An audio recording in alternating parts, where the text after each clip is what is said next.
والتعاون of في the أوروبا. Organization for Security and Cooperation in Europe.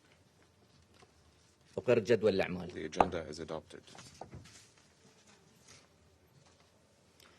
وفقا للمادة 37 من النظام الداخلي المؤقت للمجلس أدعو ممثل أوكرانيا للمشاركة في هذه الجلسة.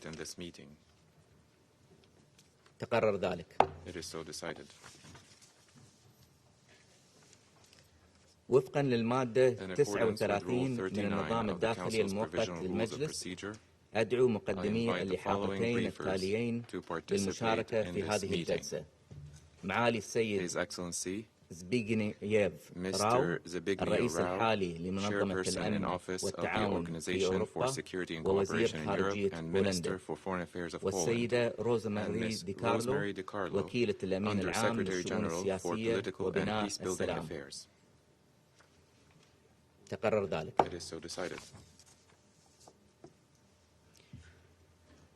يبدأ مجلس الأمن الآن نظره في البند 2 من جدول الأعمال.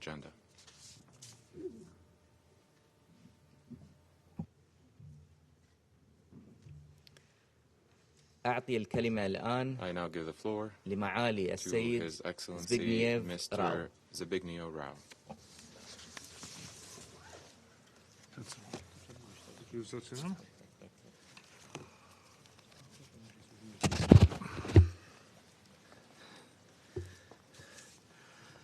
Mr. President, Madam Under-Secretary General, distinguished Ambassador, ladies and gentlemen, let me start by stressing how much I value the continued dialogue between the Organization for Security and Cooperation in Europe and the United Nations. The OSCE, in line with Chapter 8 of the UN Charter, stands ready to continue its cooperation and coordination with the United Nations. Our organizations share the same goal of strengthening international peace, security, and promoting respect for human rights, fundamental freedoms, and the universal rules-based order. Such a close cooperation is even more needed today when the basic principles of the UN Charter and international law are being flagrantly violated in the very heart of Europe. I address you today with a sense of urgency and moral imperative to make every possible effort to stop the military aggression of the Russian Federation against Ukraine. The OSCE was designed as a platform to diffuse tensions, facilitate dialogue, reduce the risk of military escalation, and prevent conflicts. Since the very beginning of the Polish chairmanship, my goal has been to seek compromise and facilitate dialogue between parties of conflict. We took over our role in the context of growing tensions stemming from Moscow's unilateral demands of security guarantees. The basic premise of these demands was fundamentally flawed. The transatlantic community is neither enemy nor threat to Russia or its people. On the contrary, the West has always sought to establish an effective framework of cooperation with Moscow. Despite our reservations, we offered Russia a forum to discuss within the OSCE all its possible concerns related to European security. We were ready to consider, in good faith, new avenues of cooperation on one condition: that they would contribute to stability and security in the OSCE area. This initiative complemented the bilateral track of the US-Russia dialogue and the discussions in the NATO-Russia Council. Russia had a full spectrum of options to engage peacefully and diplomatically to address its concerns. But Russia was just buying time. Its continued military build-up on Ukrainian borders casts serious doubts about Moscow's real intentions. In the morning of February the 24th, the worst-case scenario became reality. The unprovoked, unjustified, and premeditated full-scale aggression shattered our convictions that the horror of war in Europe belonged to the past. The perverse attempts by the Russian side to justify the military operation against a sovereign and peaceful country made a cruel joke out of the UN Charter and Helsinki Final Act. This operation, poorly prepared and executed, turned out to be a strategic and tactical failure. But instead of preventing further unnecessary deaths in its own ranks, the Kremlin changed its tactics. The invading force started to target the civilian population and infrastructure in an attempt to break the spirit of the Ukrainian people.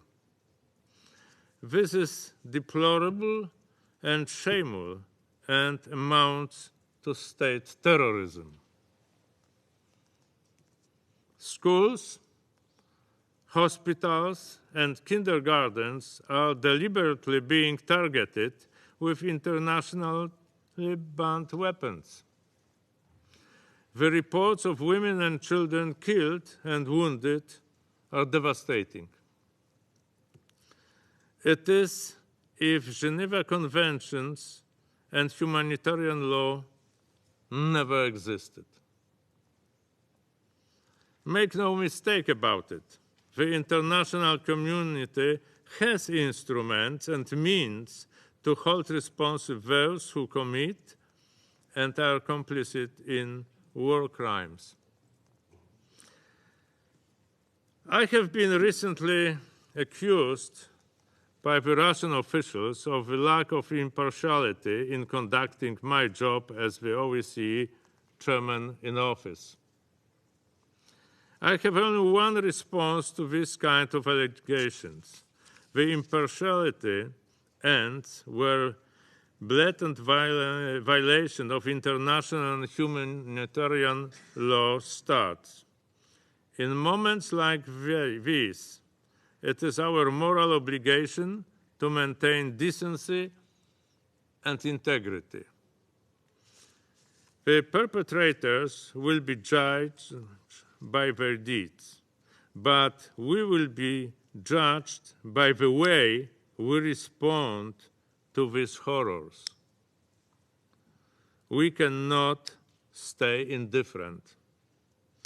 Let me quote Elie Wiesel, who at the turn of the new millennium famously said, "Indifference is always the friend of the enemy, for it benefits the aggressor, never his victim, whose pain is magnified when he or she feels forgotten. The political prisoner in his cell, the hungry children, the homeless refugee, not to respond to their plight, not to relieve their solitude by offering them a spark of hope, is to exile them from human memory.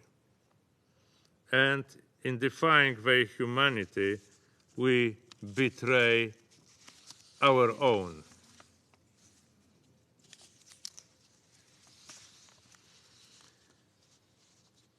It is Russia, supported by the Belarusian regime, that has decided to act outside the parameters and boundaries of international law.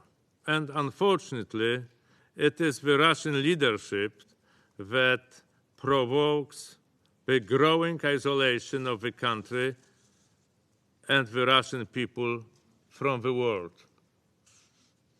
The international community has rightly condemned Russia's invasion and called on Moscow to withdraw its forces from Ukraine. The world is not looking away.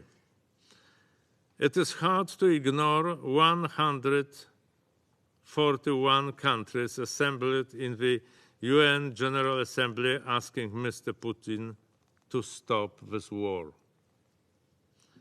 We are also sending a strong signal to Minsk not to participate in this cruel endeavor.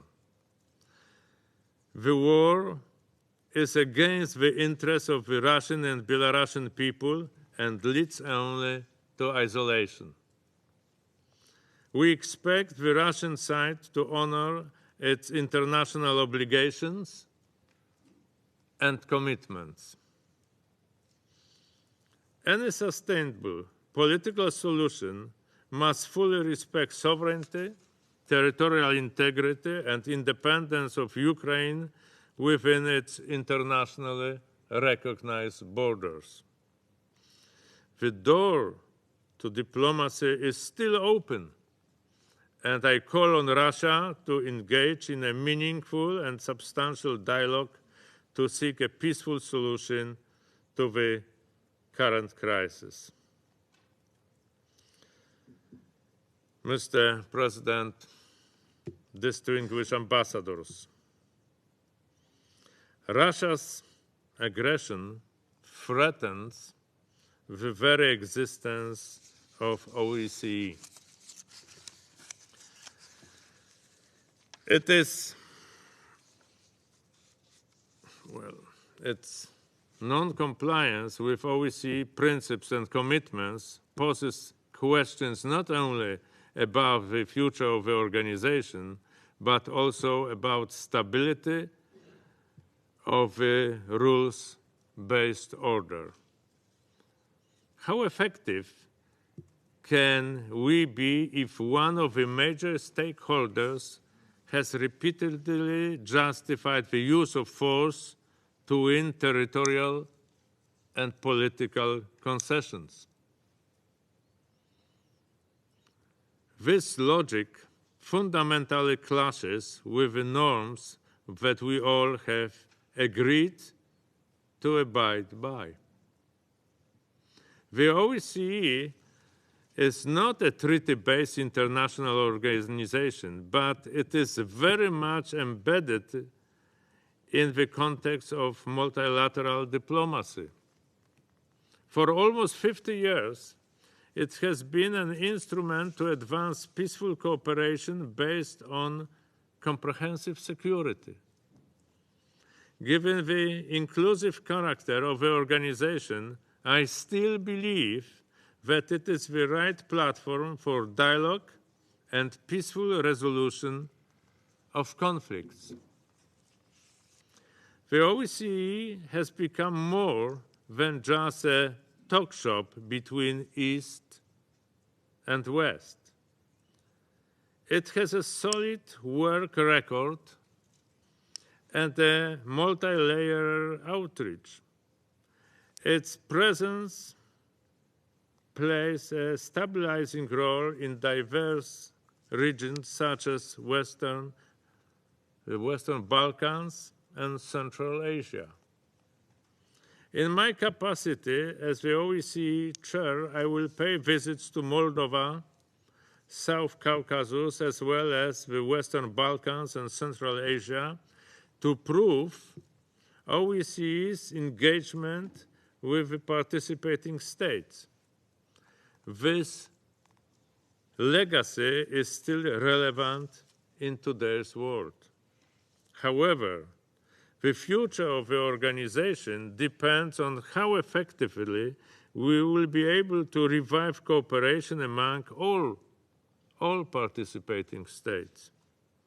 The question is how to reach consensus around the main priorities and how to create a proper modus operandi to fulfill the OEC mandate. I have to admit that this non-compliance with OEC's principles is forcing us to put on hold or delay some of the issues important for the daily operation of the organization. Will we be able to achieve progress on regional and protracted conflicts when trust has been shattered?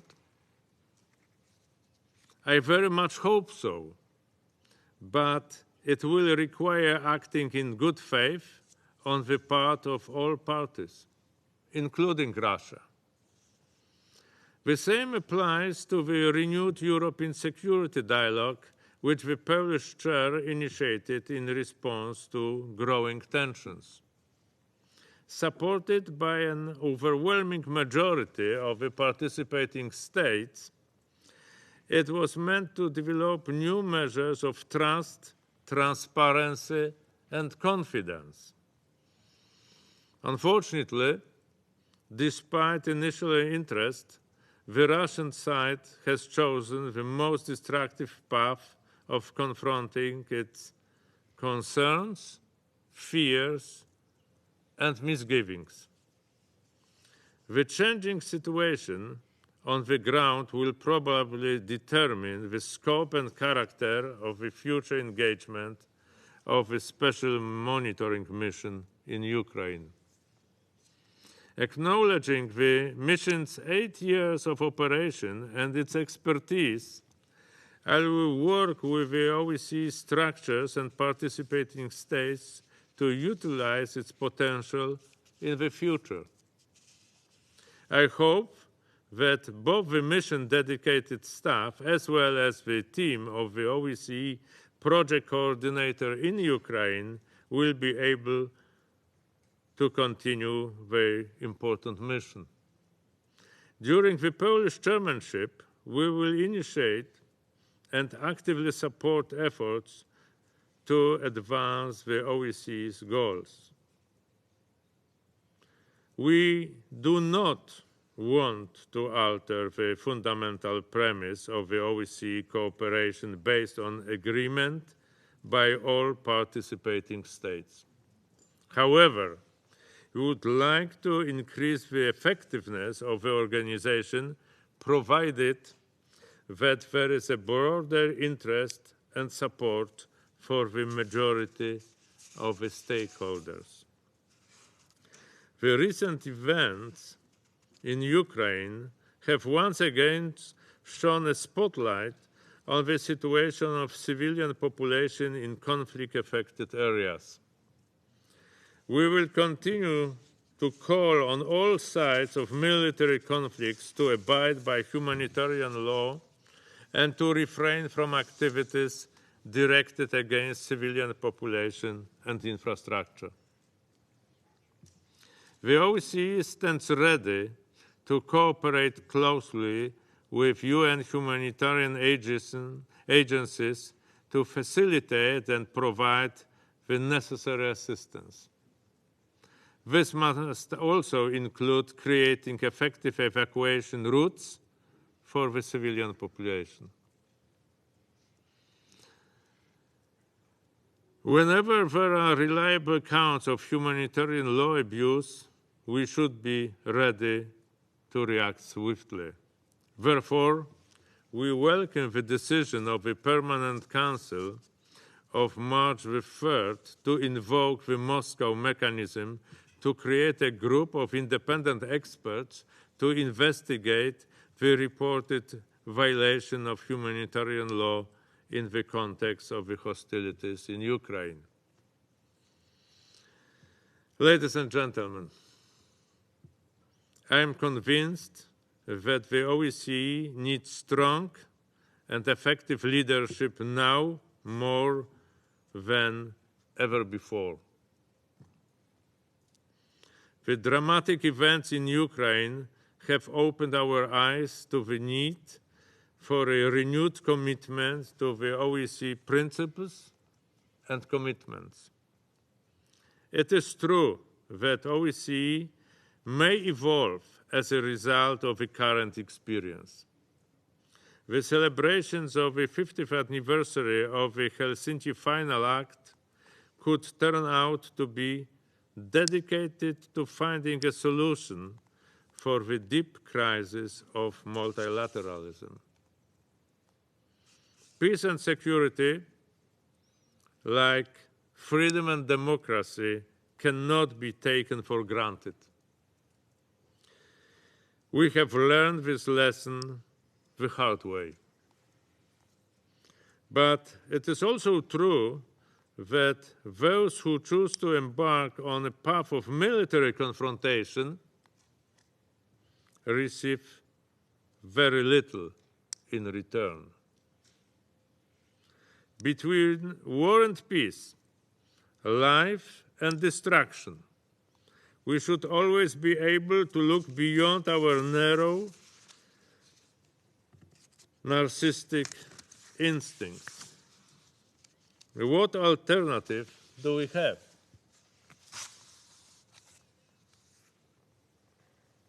Smoldering ashes of Kiev, Kharkiv, and Mariupol, and thousands of innocent lives lost are a stark reminder of the heavy price that we pay for indifference in the face of brute force. It is therefore high time for the international community, for the United Nations, as well as for the OSCE, to reinforce our efforts to restore peace and revert to our principles and values. The integrity of international law and stability of the world order are at stake. Mindful of the immense challenges that we face, let us work together on the most effective ways to save lives and prevent future conflicts. Thank you. أشكر معالي السيد راو على I thank إحاطته Mr. Rao for his briefing. وأعطي الكلمة I now الآن give the للسيدة floor to روزماري Ms. ديكارلو. Rosemary DiCarlo. Mr. President, thank you for the invitation to join His Excellency Foreign Minister Rao to brief the Council on UN OSCE cooperation. The tragic conflict in Ukraine, which over the weekend has further worsened, vividly illustrates the importance of mechanisms to maintain and strengthen European and international peace and security. Born out of the Cold War, the OSCE has been at the center of efforts to bring its unique membership, spanning from Vancouver to Vladivostok, around one overarching goal: to resolve differences peacefully. In line with Chapter 8 of the United Nations Charter, the OSCE works in complement to the UN, including to resolve conflicts in the region. In 1993, the UN and the OSCE established a cooperation framework. Since then, our partnership has grown in scope and substance to help address acute crises and find solutions to common peace and security challenges. Our shared commitment to preventive diplomacy, mediation, peace building, and the Women, Peace and Security agenda was reaffirmed through the joint declaration between the Secretary General and the chairperson in office in 2019. The coordination and complementarity guiding our efforts translate into action in various ways. We work together in Central Asia, most recently to implement the UN Global Counterterrorism Strategy, in the Western Balkans to advance reconciliation, and in the Caucasus, where the UN co-chairs the Geneva International Discussions on Georgia, along with the OSCE and the EU. Further, the UN has sought to complement the OSCE's leading role to address protracted conflicts regarding Nagorno-Karabakh and Moldova. Regarding Ukraine, and pursuant to Security Council Resolution 2202 on the Minsk agreements, the UN has consistently supported the work of the OSCE, especially the Special Monitoring Mission and the OSCE-led Trilateral Contact Group, while carrying out our humanitarian and human rights mandates on the ground. I wish to pay tribute here to all OSCE staff for their important work accomplished under very challenging circumstances. Mr. President, the war in Ukraine is the most severe test the OSCE and related regional frameworks have faced since their creation. The Russian invasion has shaken the foundations of the European security architecture to its core. As we meet, the bloodshed continues to worsen. Russian forces have now launched deadly airstrikes in the west of Ukraine. Ukrainian cities are under unrelenting shelling and bombardment, with many civilians killed daily. As I said 3 days ago in this very chamber, the Office of the High Commissioner for Human Rights has received credible reports of Russian forces using cluster munitions, including in populated areas. Indiscriminate attacks, including those using cluster munitions, which are of a nature to strike military objectives and civilians or civilian objects without distinction, are prohibited under international humanitarian law. We are deeply disturbed by reports that Ukrainian municipal officials in Russian-controlled parts of the country have been abducted. There are also reports of civilians, including journalists, being targeted allegedly by Russian forces. Mr. President, we must not allow any questioning of the sovereignty and territorial integrity of Ukraine within its internationally recognized borders. Such questioning would be inconsistent with the United Nations Charter and relevant Security Council and General Assembly resolutions. Amid these dire conditions, the United Nations continues to scale up not only its humanitarian support to the people of Ukraine, but also its engagement with key partners like the OSCE in support of an immediate ceasefire and a lasting diplomatic solution.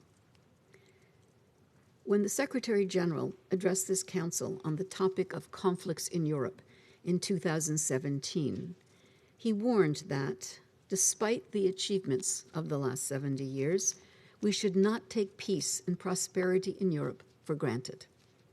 He cautioned that as serious conflicts persisted in Europe, new threats and risks made it even more pressing for multilateral institutions and regional organizations to address dangerous challenges to the international order. The Secretary General's warnings then were informed in large part by the crises in Georgia in 2008 and in Ukraine in 2014, which demonstrated how real the risks of new outbreaks of conflict were. Today, a devastating war is being waged in a continent that should be equipped to prevent such catastrophes. We are concerned at the dismantling of long-standing confidence-building measures, arms control treaties, and other frameworks that were designed and agreed to sustain regional security. This includes the persistent use of regional mediation mechanisms as tools not to solve conflicts, but to manage them, which only helps ensure that those same conflicts continue. OSCE-led processes supported by the international community are now openly questioned by parties involved in them. Mr. President, it is more important than ever for all parties to recommit to the principles of the Helsinki Final Act, the Charter of Paris, and other landmark agreements that form the bedrock of European security architecture. In this context, we take good note of the efforts by the Polish chairperson in office under Minister Ray's leadership to initiate a renewed OSCE European security dialogue. how the OSCE and other regional actors choose to secure the future of European security cooperation will have an impact beyond Europe.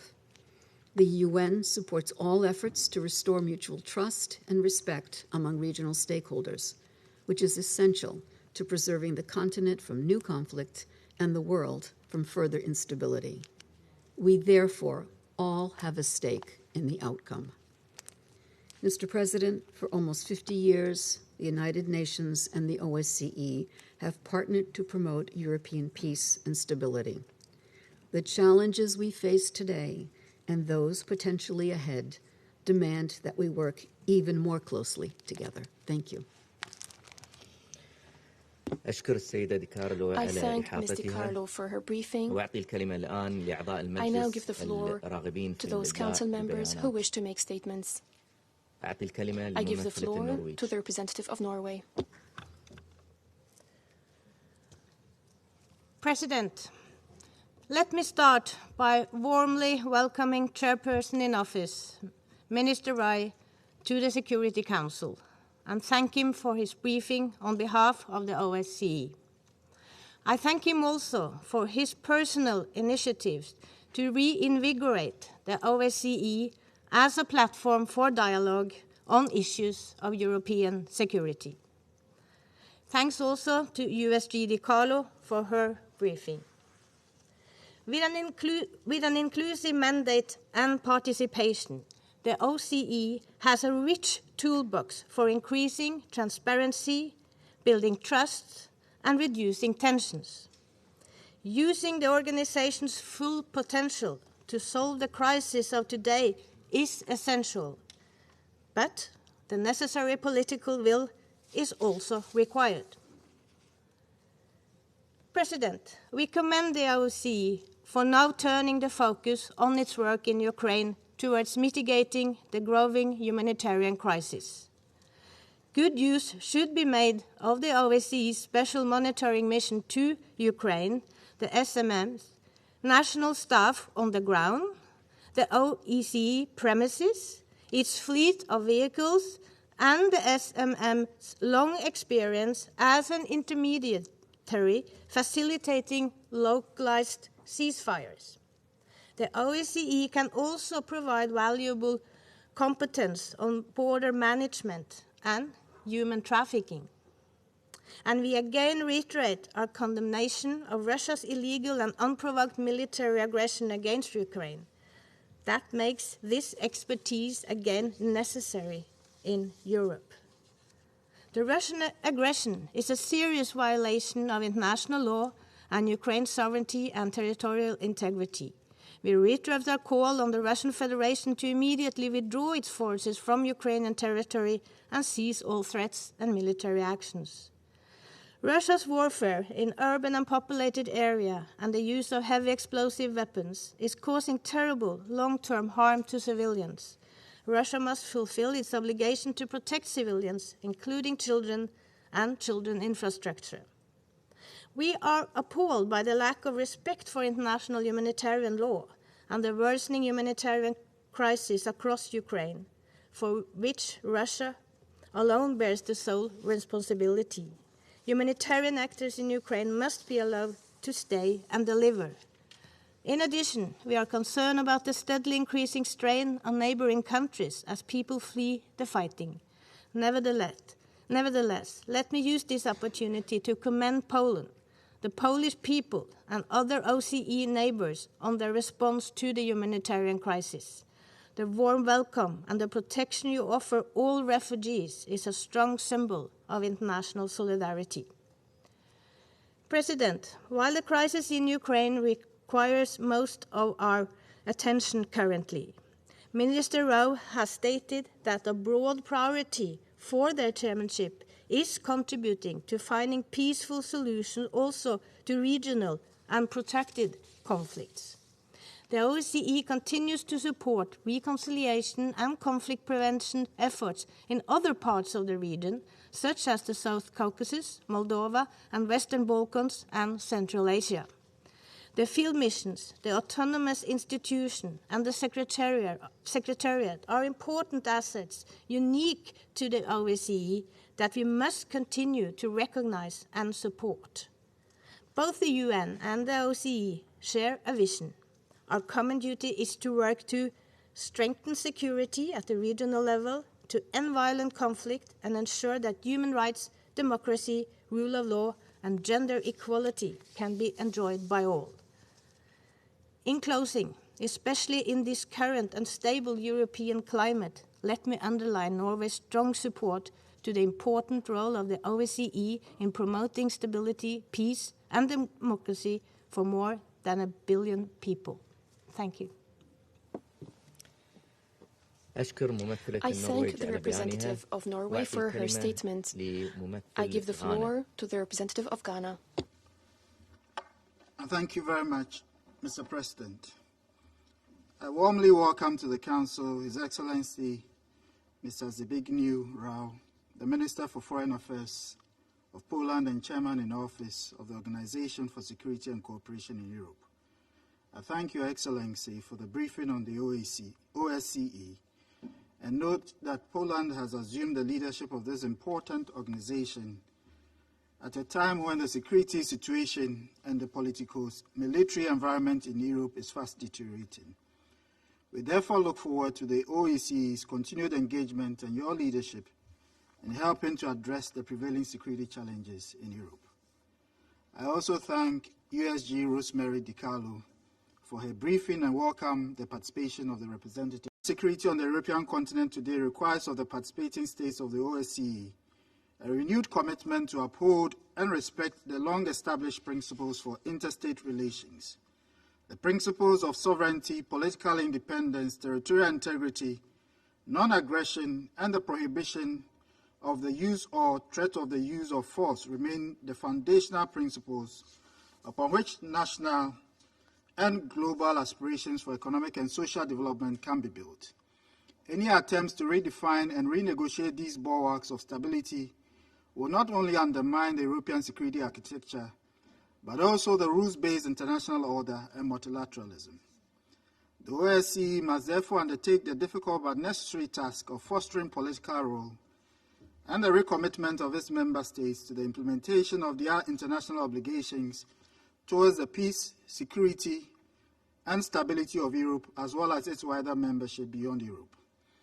Persistence in confidence and security-building measures among the participating states of the OSCE will therefore have to be sustained.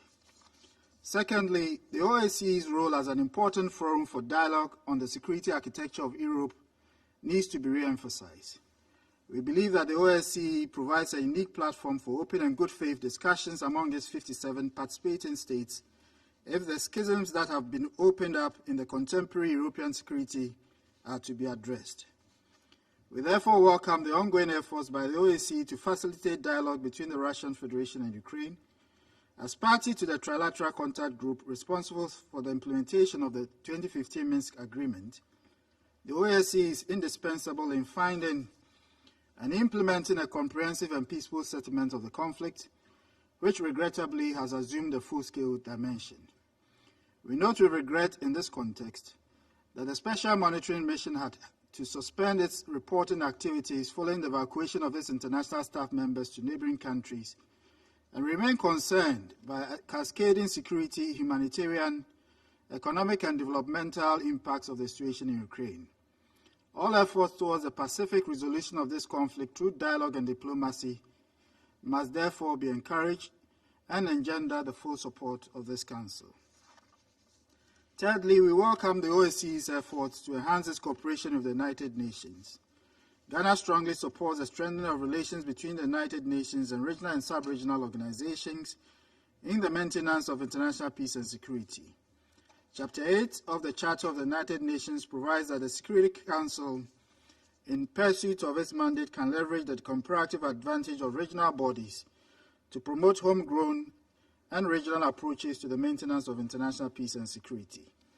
We acknowledge, however, the complexities that such cooperation entails, and it's for this reason that Ghana is working within the Special Committee on the Charter of the Organization to identify gaps and propose guidelines to enhance complementarity between the United Nations and regional organizations.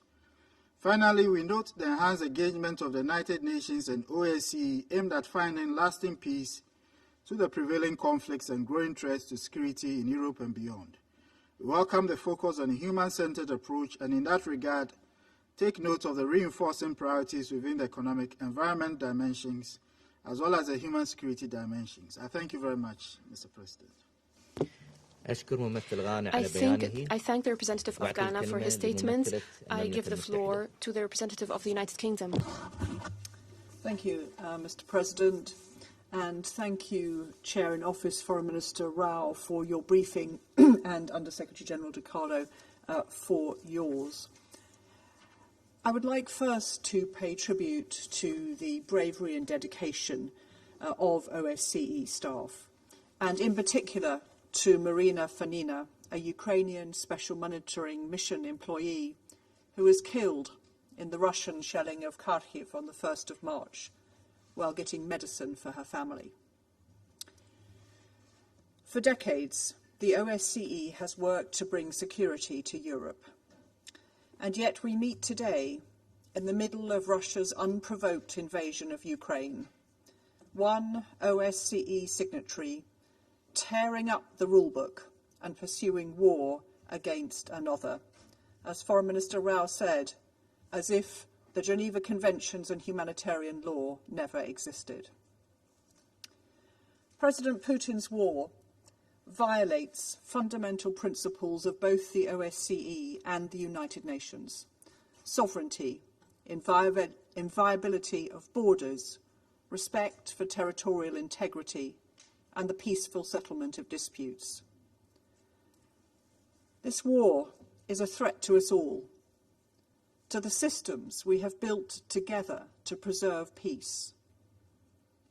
It's a threat, too, to the peace and security of millions of people in Europe, Africa, and Asia who rely on agricultural, energy, and commodity supply chains already profoundly disrupted by Russia's invasion. We recognise the extensive efforts which Foreign Minister Rao described, which the OSCE has made to try and avoid this catastrophe. Russia was offered a chance to raise any security concerns in the OSCE renewed European security dialogue, but said it was not the right time. We now know they were planning war all along. Ukraine and others invoked the OSCE Vienna document risk reduction mechanism to seek transparency from Russia and Belarus and to de-escalate the situation. Russia refused to engage. And of course, the OSCE has worked for years to support implementation of the Minsk agreements.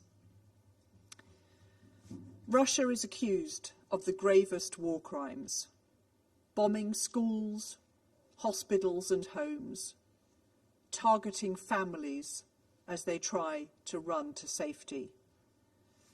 We welcome action taken under the Moscow mechanism to hold Russia to account. The OSCE fact-finding mission must be given full access so that evidence can be gathered. Finally, Mr. President, I would like to stress that we continue to support the vital role of the OSCE field missions in Central Asia and the Western Balkans, including through its Office for Democratic Institutions and Human Rights. We strongly support OSCE efforts to facilitate a peaceful resolution of the conflicts in Georgia, Moldova, and Nagorno-Karabakh. The United Kingdom remains steadfast in our support and appreciation for the work of the OSCE and for Poland's chairmanship at this critical time. I thank you, Mr. President. I thank the representative of the United Kingdom for her briefing, for her statement, and I give the floor to the representative of France. Monsieur le Président, Mr. Je souhaite la bienvenue parmi nous à M. Rao et je salue l'action de la Pologne à la tête de l'OSCE dans cette période où la sécurité en Europe fait face à une menace d'une extrême gravité. La France soutient l'engagement sans faille du président Rao au service de l'organisation et pour la défense des engagements et des principes sur lesquels elle s'est bâtie au cours des 5 dernières décennies, aujourd'hui bafouée par la Russie. Il y a un mois, ce Conseil se réunissait à l'initiative de la Russie pour discuter de la mise en œuvre des accords de Minsk avec la participation de représentants de l'OSCE. Lors de cette réunion, le vice-ministre russe affirmait que la Russie n'avait pas l'intention d'attaquer l'Ukraine et appelait à la mise en œuvre des accords de Minsk. Avec mon homologue allemande, nous rendions compte des efforts de Paris et Berlin pour progresser dans la mise en œuvre de la résolution 2202. Tous les autres membres de ce Conseil apportaient leur soutien à cet objectif. En février, la présidence polonaise en exercice de l'OSCE proposait de mettre en place un dialogue renouvelé sur la sécurité européenne afin de répondre notamment aux préoccupations de sécurité exprimées par la Russie au cours des derniers mois. Nous soutenions ces efforts et le rôle de l'OSCE comme principale plateforme de dialogue pour la sécurité collective en Europe. Monsieur le Président, la réalité est bien différente aujourd'hui et elle est cruelle. La Russie a menti, elle a violé de façon flagrante la Charte des Nations Unies et les textes fondateurs de l'OSCE, l'acte final d'Helsinki et la Charte de Paris, sur lesquels repose la stabilité en Europe. Elle a trahi tous ses engagements en faveur de la mise en œuvre des accords de Minsk, signés par la Russie comme par l'OSCE et endossés par une résolution de ce Conseil. L'agression russe, soutenue par la Biélorussie, est dévastatrice pour l'Ukraine et les Ukrainiens. Mais ses conséquences sont encore plus vastes. Elle menace aussi le multilatéralisme et le droit international, ainsi que les institutions qui en sont les garantes, notamment les Nations Unies et l'OSCE.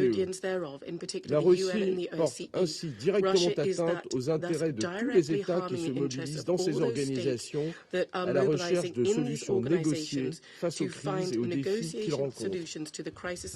Au vu de l'extrême gravité de la situation, la France remercie à nouveau la présidence polonaise en exercice à l'OSCE pour sa réactivité. Elle demande une nouvelle fois à la Russie de cesser immédiatement les hostilités en Ukraine, de retirer ses troupes de l'ensemble du territoire ukrainien et de respecter le droit international humanitaire et les droits de l'homme.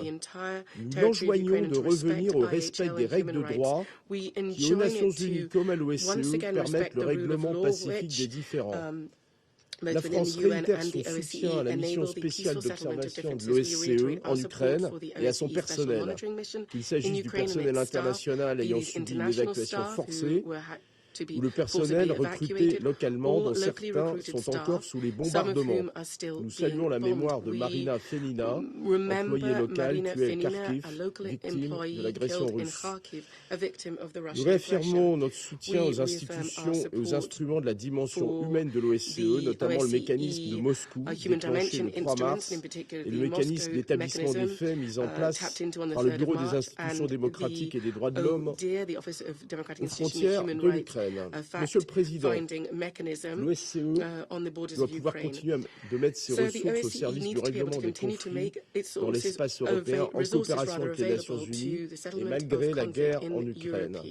La France, à la fois en sa qualité de coprésidente du groupe de Minsk de l'OSCE et de présidente du Conseil de l'Union européenne, reste pleinement mobilisée pour contribuer au dialogue entre l'Arménie et les Azerbaïdjan et à la paix et à la stabilité dans le Sud-Caucase.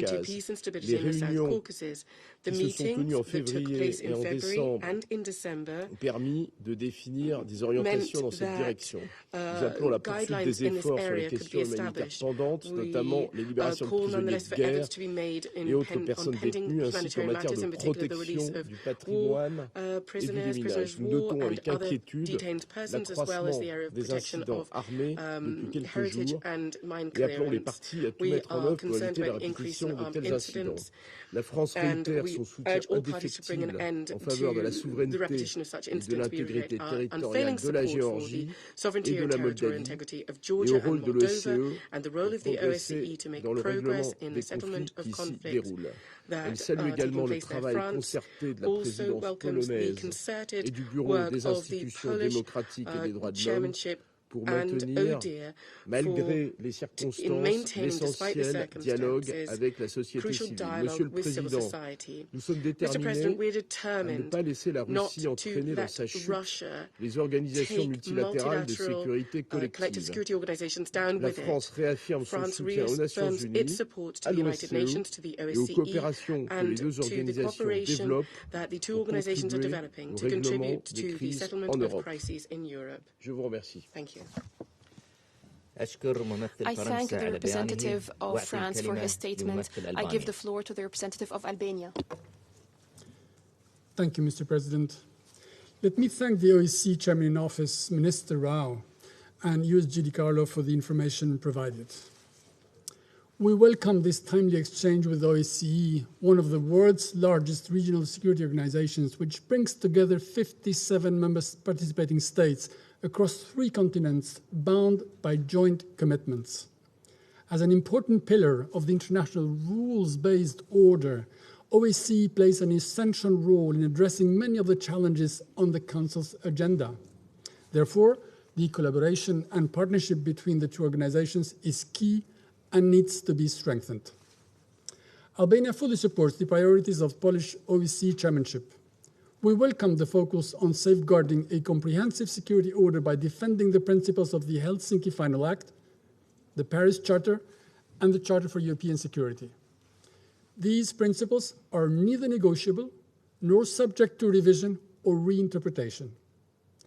The commitment to human rights, values of freedom and democracy, as well as the support of its institutions, should continue to be an irreplaceable blueprint in the work of the OSCE. We also welcome the work of the OSCE and the United Nations in the framework of Women, Peace and Security Agenda and reconciliation processes in the Western Balkans. There has hardly been a more suitable and urgent time to reaffirm these fundamental principles, which for nearly 5 decades have stood as effective mechanisms to conflict prevention and de-escalation in Europe, until the 24th of February. Dear colleagues, in 2020, soon after Albania assumed the OSCE chairmanship in office, we were confronted with an invisible enemy which threatened the entire world. It went by the name COVID-19 pandemic. We still do not know everything about it, but we do know far too well what it did to humanity, to our way of life, to our countries and economies, and in many ways, to all of us. 2 years later, as Poland started its chairmanship, the OSCE area was confronted with another threat. But this time, everyone knew where it was coming from. We were warned about what was going to happen. And now, 3 weeks into this war, we are left with the uninterrupted onslaught of breaking news on the devastation that Russia is unleashing with rage upon Ukraine and its people. Dear colleagues, for months, huge efforts were made by the international community, including by the Polish chairmanship and yourself, Minister, in seeking a peaceful solution. Every stone was turned, every possibility was used. The reality shows clearly now that these efforts were doomed to fail because the invasion was premeditated. It was a plan to be executed despite everything. It was a war Kremlin wanted. We express our gratitude to Poland, Slovakia, Hungary, Romania, Moldova, the Czech Republic, and probably I'm forgetting, for these incredible efforts that they are making in sheltering thousands of civilians forced to flee the massive bombardments and war atrocities. Dear colleagues, OSCE is a key player for peace and security. It is an important platform to discuss issues related to comprehensive security, equipped with mechanisms as well as confidence and security building measures. It remains as relevant as when it was created. It is clear that the overarching difference between Russia and the existing European security order, based on international law and OSCE principles, is a structural one. While we are served here with all kinds of fantasies that melt like snow under the sun, the real concerns are democratic values and principles of freedom on which the system is based.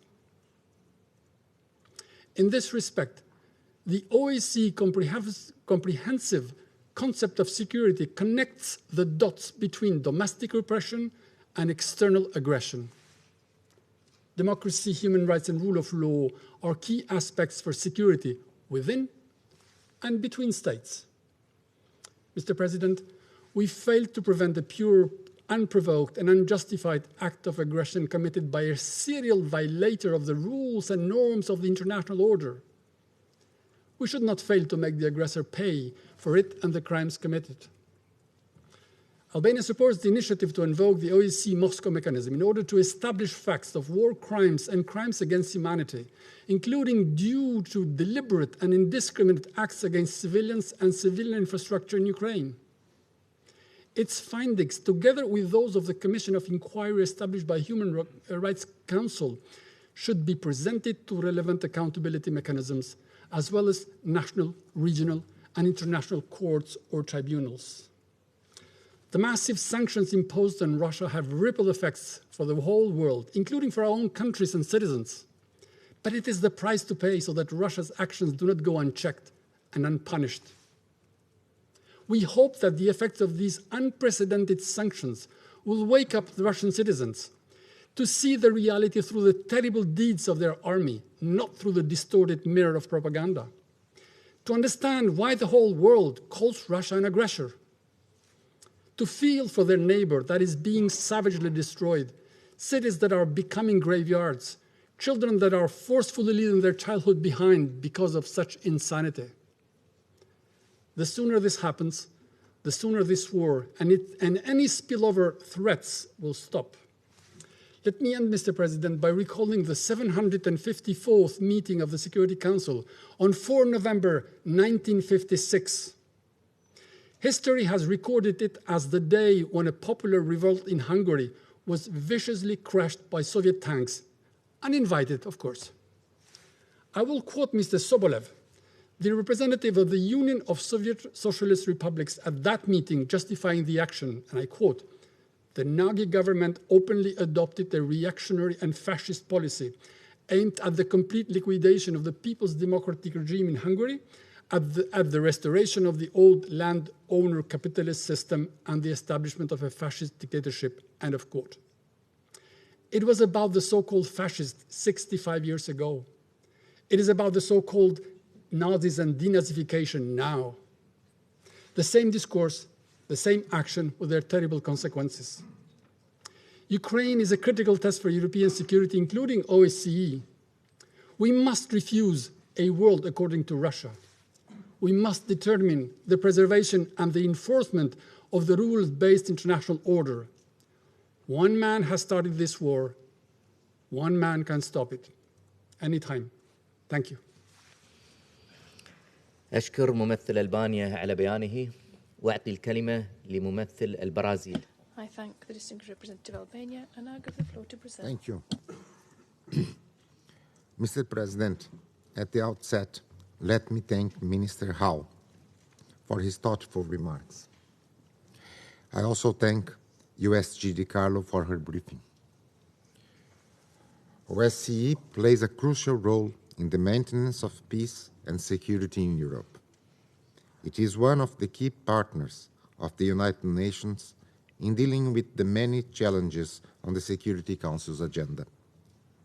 However, we need to recognize that at this crucial juncture, the architecture of peace and security, not only in Europe, but worldwide, is facing an unprecedented challenge. The conflict in Ukraine, with its toll of human suffering, forced displacement, humanitarian emergency, and systemic risk, is an extraordinary challenge for United Nations and the OSCE in their joint mission to guarantee peace and security in Europe. The cessation of hostilities must be our most pressing objective. All parties must fully respect international humanitarian law and adopt measures to protect civilians. We call for continual efforts to agree on well-planned humanitarian mechanisms that ensure the safe passage of civilians. Furthermore, we should strive for the immediate, full, safe, and unhindered access of humanitarian personnel for a timely delivery of assistance to those in need. Moreover, the war in Ukraine has momentous implications for the international order, especially the principles enshrined in the UN Charter. In this regard, Brazil calls on all parties to strictly observe the international law, the prohibition of the use of force, the peaceful resolution of disputes, and the principles of sovereignty, territorial integrity, no intervention, and the protection of human rights shall remain the pillars of our collective security system. We note that the present conflict will also have a significant impact on commodities and energy prices. Such effects could be further worsened by the application of unilateral sanctions. Developing countries stand to bear a disproportionate burden of such negative shocks. There is no alternative to diplomatic talks. The security concerns of all parties must be addressed by meaningful negotiations. We renew our plea for them to engage in dialogue with openness, flexibility, and a sense of urgency to find ways for a lasting peace in Ukraine and in the wider region. The OSCE has a key role to play in supporting international efforts to bring an end to the current hostilities. Moreover, the expertise of the OSCE may be valuable in monitoring a ceasefire that, we hope, will encompass a comprehensive disengagement of troops and military equipment on the ground. Besides the conflict in Ukraine, we also would like to mention the ongoing crisis in Georgia, as well as the dispute between Armenia and Azerbaijan over the region of Nagorno-Karabakh. Regarding the situation in Georgia, we commend the OSCE for its full support to the Geneva International discussions and related incident prevention and response mechanism formats. This dialogue process, co-chaired by the OSCE, UN, and EU, is an important example of UN-OSCE cooperation in conflict resolution. The unresolved conflict over Nagorno-Karabakh remains a challenge to international peace and security in Europe. After the armed conflict of 2020, we are still witnessing renewed outbreaks of clashes between Azeris and Armenians, some of them resulting in casualties, including among civilians. Last week, incidents damaged the main pipeline that brings gas to Nagorno-Karabakh. Such incidents further undermine the needed trust between Armenia and Azerbaijan to renew efforts towards a lasting peace agreement. We support the efforts undertaken by OSCE in order to give impetus to this process. We would also like to express our recognition to OSCE work to advance the women, peace and security agenda. Important issues such as the impunity for sexual and gender-based violence must be tackled. In that regard, we note the openness of the OSCE to involve civil society organizations in conflict resolutions and peace building, as well as to engage women in all stages of peace processes. The maintenance of peace and security in Europe is under unprecedented challenge. Close cooperation between the UN and the OSCE is more needed than ever. I thank you. أشكر ممثل البرازيل على بيانه وأعطي I الكلمة thank the distinguished لممثل representative الولايات of Brazil, and I now give the floor to the United States. Thank you, Mr. President. Undersecretary General DiCarlo, thank you for your briefing today. Foreign Minister Rao, thank you as well for your briefing to the Council. Your engagement with the Council comes at a critical juncture, as many of my colleagues have said, a critical juncture for European and international security following Russia's aggression against Ukraine. You've demonstrated extraordinary leadership at the OSCE during this crisis, and the United States thanks you. The United States was a strong supporter of your attempt to avert this crisis through the launch of a reinvigorated European security dialogue at the OSCE. And we support your efforts to increase the OSCE's ability to respond to the humanitarian crisis through the OSCE's toolbox. We look forward to working with you on these important issues in your capacity as chairman in office. I'd like to begin by expressing our outrage over the death of journalist Brent Renaud, who was killed by Russian forces while covering refugees leaving a checkpoint at Irpin yesterday. According to his colleagues, Mr. Renaud was in the area because he understood the critical role independent media has played in providing objective coverage of Russia's war of choice against Ukraine.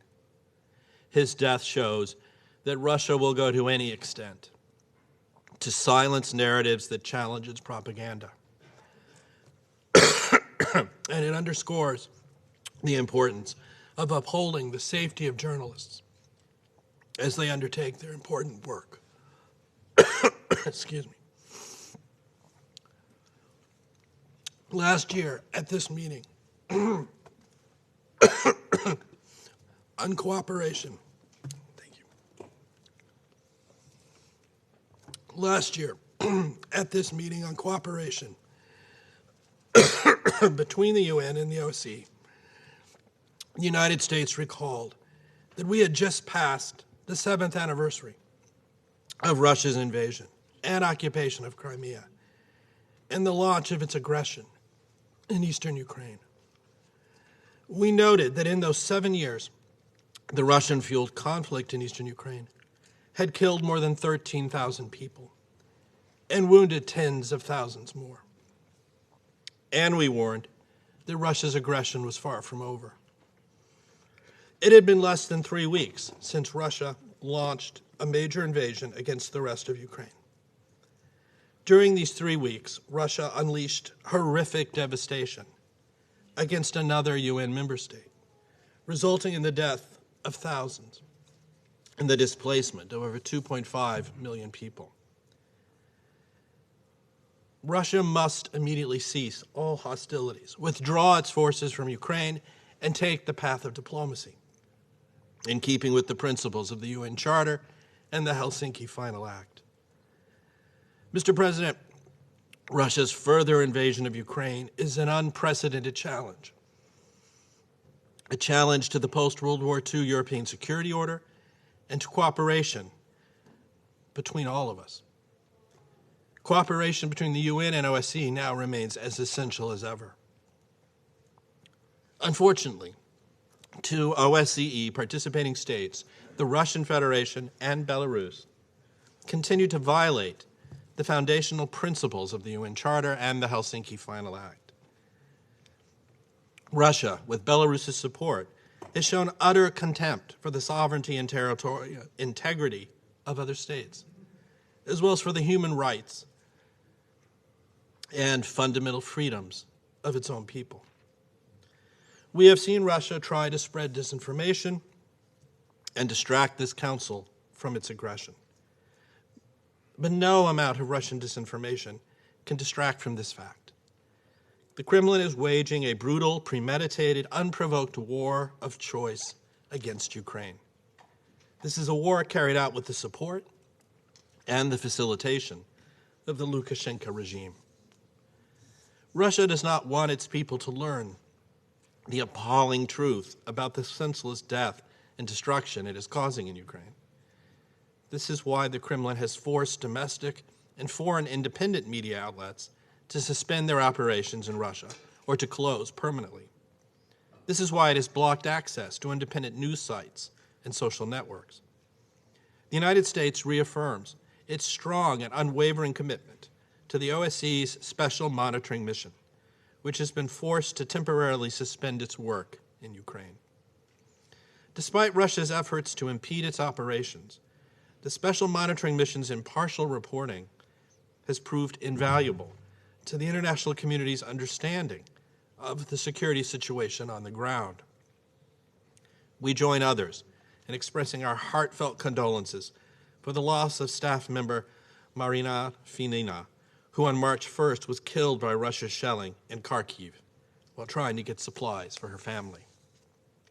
The United States was proud to join 44 other countries in launching the OSCE Moscow mechanism to establish an expert mission. The mission will document human rights violations and abuses, breaches of international humanitarian law, and possible war crimes and crimes against humanity committed by Russia's forces in Ukraine's territory.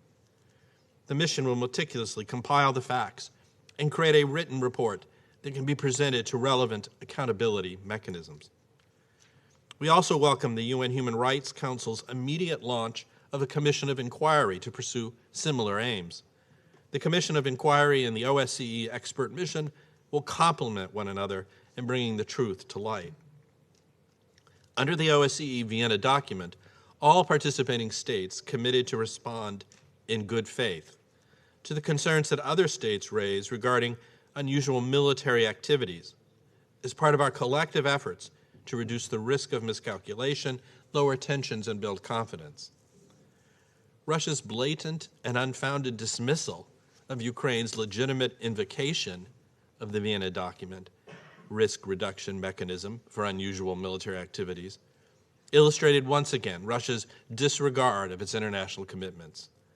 Belarus's refusal to substantively respond to the Baltic states invoking the Vienna document risk reduction mechanism showed the Lukashenko regime's disregard as well.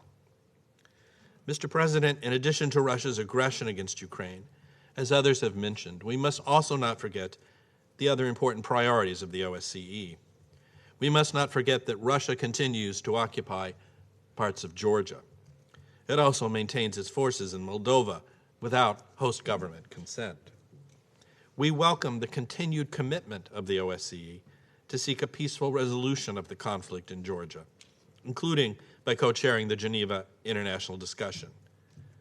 We regret that Russia has not fulfilled its obligation and its commitments under the 2008 ceasefire agreement, including withdrawal of troops to pre-conflict positions. The United States urges all Geneva International Discussion participants to ensure residents of conflict-affected areas are able to visit their relatives, engage in peaceful economic activities, and to move freely without fear of detention or arbitrary punishment, and with access to documentation that will allow them to return to their homes. The United States remains committed to promoting a peaceful, democratic, and prosperous future for the South Caucasus region. As a Minsk Group co-chair, we join others in urging Armenia and Azerbaijan to continue and intensify their diplomatic engagement to find comprehensive solutions to all outstanding issues related to or resulting from the Nagorno-Karabakh conflict. In conclusion, Mr. President, the United States appreciates the long-standing partnership between the UN and the OSCE. UN presentations at OSCE Permanent Council meetings and UN participation in annual OSCE events, as well as the close coordination between OSCE field operations and UN agencies on the ground, have only strengthened this partnership. In the face of Russian aggression, the UN and OSCE must continue working together to advance peace, security, development, and human rights, which will contribute to international peace and stability. Thank you very much. أشكر ممثل الولايات المتحدة على بيانه وأعطي الكلمة لممثل المكسيك. Muchas gracias, señor presidente. Agradecemos la información brindada por el ministro de Exteriores de Polonia Zbigniew Rau, en su calidad de presidente en turno de la Organización para la Seguridad y Cooperación en Europa, OSCE. Agradecemos asimismo la información que nos ha ofrecido la subsecretaria Rosemary DiCarlo. México comparte la prioridad identificada por la presidencia polaca en cuanto a mantener una perspectiva de la seguridad centrada en las personas. En todo conflicto armado, y el que ocurre hoy en Ucrania no es excepción, la población civil suele ser la más afectada. Respaldamos por ello los esfuerzos para hacer prioritario el apoyo a las personas más vulnerables. La situación que impera en Ucrania, como hemos escuchado, es muy crítica y por eso nos resulta preocupante que a más de 2 semanas de iniciado el conflicto, el Consejo de Seguridad no haya podido emitir algún pronunciamiento sobre este quebrantamiento a la paz y la seguridad internacionales. Pero expresar nuestra preocupación por este silencio no basta para corregirlo. Por ello fue necesario invocar la Unión Pro Paz y recurrir a la Asamblea General para que ésta asumiera el papel que el Consejo no fue capaz de cumplir. No obstante, reiteramos desde aquí nuestro llamado, junto al de muchos más, a poner fin a las hostilidades y a retomar cuanto antes el diálogo político y la vía diplomática. En tanto esto no suceda, tenemos la obligación ética y moral de proteger a la población civil en la medida de lo posible y garantizar que reciban la ayuda humanitaria que tanto necesitan. Esa y no otra ha sido la intención al presentar junto con Francia un proyecto de resolución de carácter eminentemente humanitario. Habremos de insistir al respecto y esperamos contar con su apoyo y el de la comunidad internacional. Señor presidente, la misión de observación de la OSCE en Ucrania ha desempeñado una labor fundamental en la elaboración de informes imparciales sobre la situación que impera en el terreno, así como en la creación de una plataforma para el intercambio de información. Lamentablemente, la invasión rusa ha vulnerado su capacidad de operación. Algunas de sus actividades y de sus informes se han suspendido, justo ahora, cuando más se requiere contar con información veraz y objetiva. Asimismo, reconocemos que ante el grave deterioro de la situación humanitaria, el Consejo Especial Permanente de la OSCE haya solicitado a la Misión Especial de Observación reorientar temporalmente sus funciones para apoyar las urgentes tareas de asistencia humanitaria. Es fundamental que esa misión especial tenga acceso pleno y seguro en el terreno para poder cumplir con su mandato y con las delicadas tareas que se le han asignado. Esperamos que en un futuro no muy lejano la OSCE retome también sus funciones en el marco del Grupo Trilateral de Contacto, pues es ahí, en el diálogo político, en donde podrán surgir las alternativas que permitan superar la crisis. Señor presidente, desde su fundación, la OSCE ha jugado un papel fundamental para fomentar la confianza, trabajar en la prevención de conflictos y en gestionar las crisis a través de la diplomacia. La labor de la OSCE ha sido y sigue siendo central en situaciones que forman parte de los temas de la agenda de la paz y la seguridad internacionales, tales como Bosnia-Herzegovina, la región de Kosovo o el conflicto en Nagorno-Karabaj. Valoramos, pues, y We mucho therefore su attach the trabajo de greatest value mediación to its y sus mediation buenos work and oficios a its good través del offices despliegue through de the sus misiones deployment de of its paz, peace missions, su accionar en el its work terreno on the ground, y las tareas que cumplen and sus the tasks representantes that its especiales. special representatives Por ello queremos carry out. subrayar We therefore que wish las to underscore the organizaciones fact that regionales regional y and sub-regional subregionales, organizations, como es el caso de la as is the OSCE, case of the están OSCE, llamadas a are called asumir un upon to papel assume a decisivo decisive role en el in cumplimiento de la implementing resolución 2616 de este 2616 Consejo. of this Council. Concluyo, I Presidente, conclude, instando a este President, Consejo de urging Seguridad this Security a Council fortalecer la to step cooperación up con la cooperation OSCE with the sobre la base OSCE de una upon the diplomacia más basis of a more preventiva y preventive más and more efectiva, effective que diplomacy, incluya labores de which mediación includes the y que mediation abone work a la which can solución foster pacífica peaceful de las dispute controversias. settlement. Gracias, Presidente. Thank you very much, President. أشكر ممثل المكسيك على بيانه I وأعطي thank الكلمة the distinguished لممثل representative كينيا. of Mexico for that statement, and I give the floor to Kenya. Thank you, Mr. President. I thank His Excellency, Mr. Zbigniew Rao, Minister of Foreign Affairs of Poland, and Chairperson in Office of the Organization for Security and Cooperation in Europe, for his briefing. I congratulate you, sir, on your assumption to this office and wish you every success as you advance the goals of the OSCE. I also thank USG Madam Rosemary DiCarlo for her briefing. Mr. President, this briefing is happening when the foundations of Europe's security order are being shaken to the core by an ongoing devastating armed conflict that reminds us of the age-old European wars. The armed conflict in Ukraine is already extremely costly in all aspects, ranging from loss of life to millions of refugees and internally displaced, destruction of civilian infrastructure, and destabilization of economies across the globe.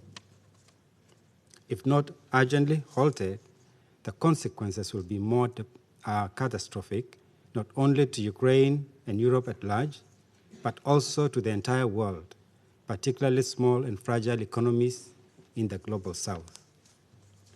With this and other protracted conflicts and related dynamics, it has become imperative, in our view, to redesign a security architecture for Europe that is more firmly grounded on such fundamental principles as respect for sovereignty,